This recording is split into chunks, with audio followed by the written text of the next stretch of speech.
In the still mist of a January morning in 1815, the fate of a young and divided America hung in the balance. In a muddy field outside New Orleans, two armies prepared to clash. On one side stood the hardened veterans of the British Empire, elite troops who had marched with Wellington and defeated Napoleon.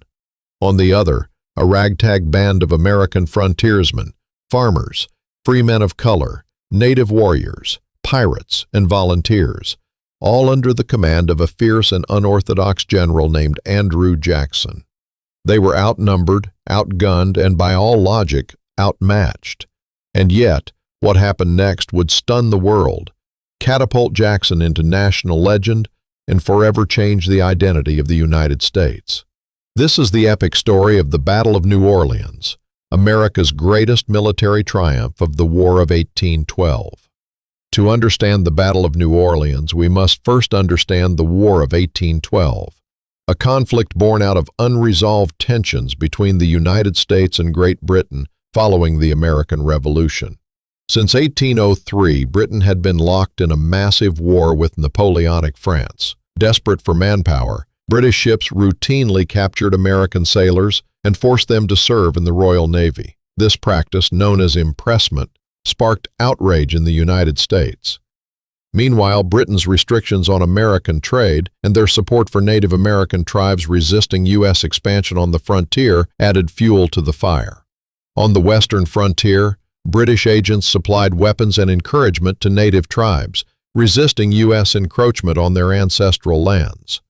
The famous Shawnee leader Tecumseh was one of the most prominent figures in this resistance.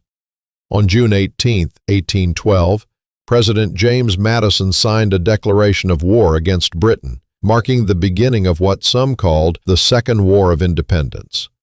Early American military campaigns, particularly attempts to invade Canada, ended in disaster. Detroit was surrendered without a fight. Attempts to take Montreal and other key cities failed miserably, exposing poor leadership and lack of preparation. But at sea, the young U.S. Navy scored surprising victories. Ships like the USS Constitution, nicknamed Old Ironsides, defeated British frigates in stunning displays of seamanship and firepower. By 1814, however, Britain had defeated Napoleon and was able to shift more troops and resources to the American front. That year, British forces burned Washington, D.C., including the White House and the Capitol. It was a moment of national humiliation. But the tide was about to turn. New Orleans, located near the mouth of the Mississippi River, was a vital artery for trade and transportation. Whoever controlled New Orleans controlled the economic lifeblood of the western United States. The port served as a funnel through which goods from the Ohio Valley and the American frontier flowed to international markets. Losing New Orleans would not just be a symbolic blow, it would mean economic collapse for much of the young nation. British commanders saw an opportunity to strike a fatal blow to the American war effort. By seizing New Orleans, they could cut off American trade, destabilize the frontier, and perhaps even redraw the map of North America. They could, in theory, control the entire Mississippi River system, cutting the United States in half. This would allow them to pressure the U.S. into territorial concessions in future peace talks. But the United States wasn't about to let that happen.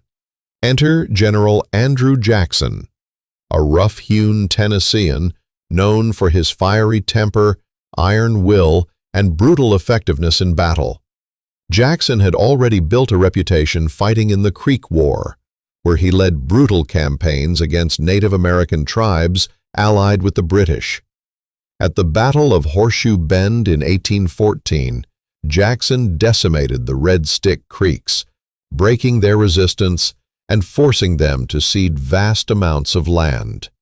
His men called him Old Hickory for his toughness. He was a man of contradictions, deeply patriotic, yet ruthless, a slaveholder who welcomed free men of color into his ranks, a frontiersman who demanded absolute discipline. In late 1814, Jackson was ordered to New Orleans to prepare the city's defenses. What he found was a city unprepared, vulnerable, and sitting in the path of one of the largest British expeditions of the war. Jackson wasted no time. He declared martial law, fortified the city, and began assembling a highly unconventional army. Jackson's forces were a mosaic of America in the early 19th century. Tennessee and Kentucky militia, rugged frontiersmen used to hardship and self-reliance, free men of color, many of whom were experienced veterans of previous conflicts, Choctaw warriors, fierce and loyal allies who fought for respect and survival, French Creole volunteers, descendants of the city's earliest European settlers, Spanish and German immigrants, drawn by the cause or by loyalty to their new homeland, and even a group of pirates, led by the legendary Jean Lafitte. Lafitte, a French pirate and smuggler, had been offered a pardon by Jackson in exchange for providing artillery and men. He accepted, bringing with him much-needed cannons, black powder, and experienced fighters used to operating outside the rules of war. Despite their differences in language, race, and origin, this diverse group would stand together against one of the most powerful armies in the world.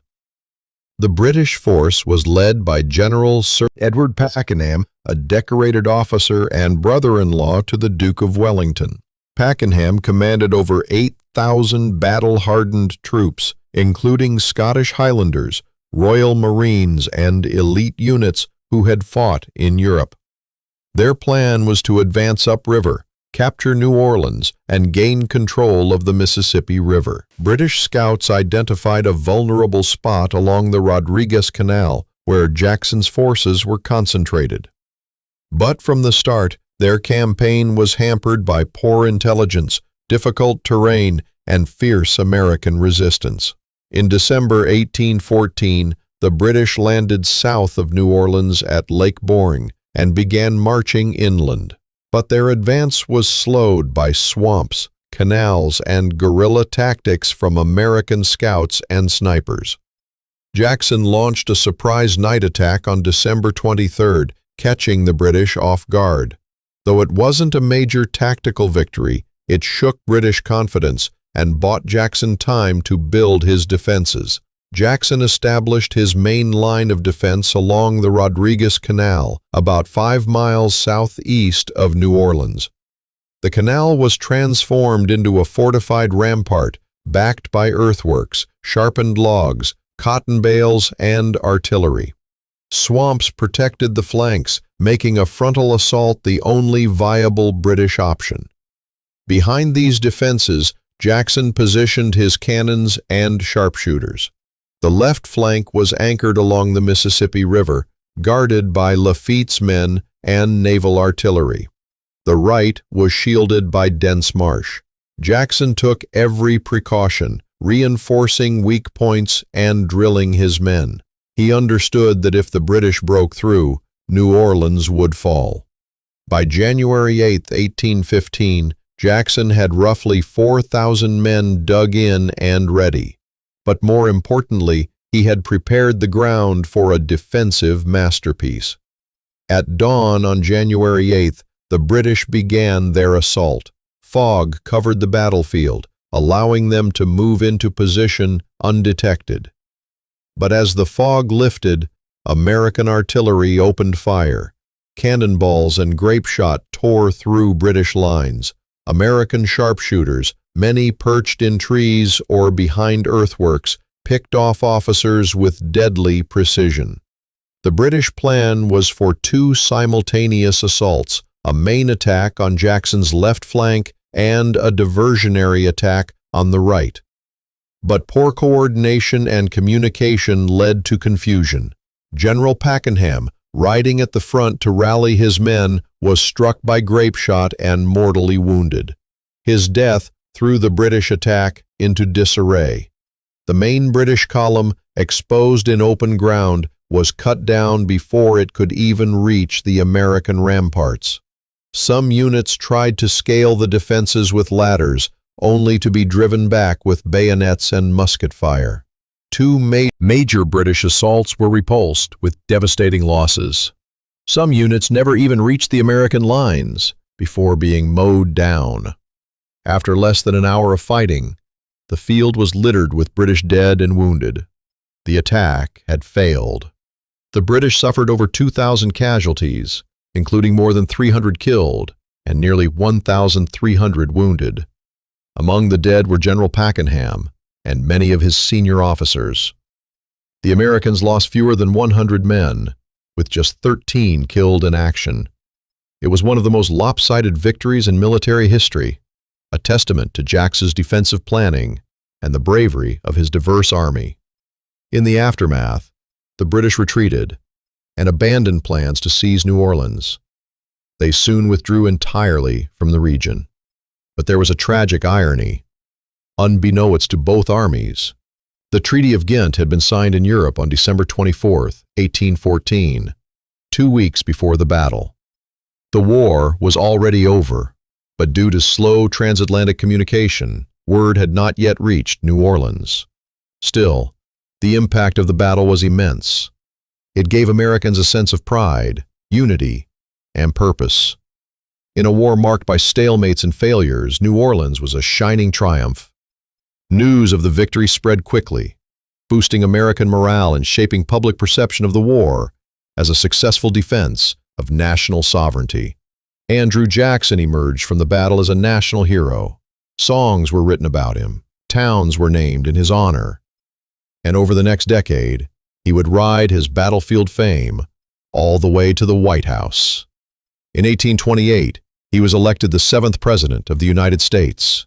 Though his presidency was controversial, marked by the Indian Removal Act and clashes with the National Bank, the legend of Jackson began in the swamps of New Orleans.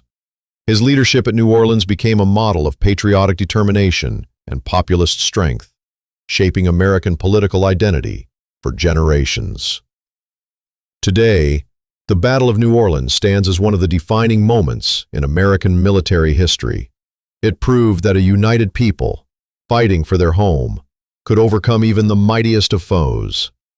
It also demonstrated the complexity of American identity: free and enslaved, native and immigrant, pirate and patriot. All stood together to defend their land. In the end, it wasn't just a battle for a city, it was a battle for the future of a nation. The cannons are silent now, but the legacy of January 8, 1815, still echoes along the banks of the Mississippi. Like, share, and subscribe for more forgotten stories and histories that shaped the world. Don't forget to turn on the notification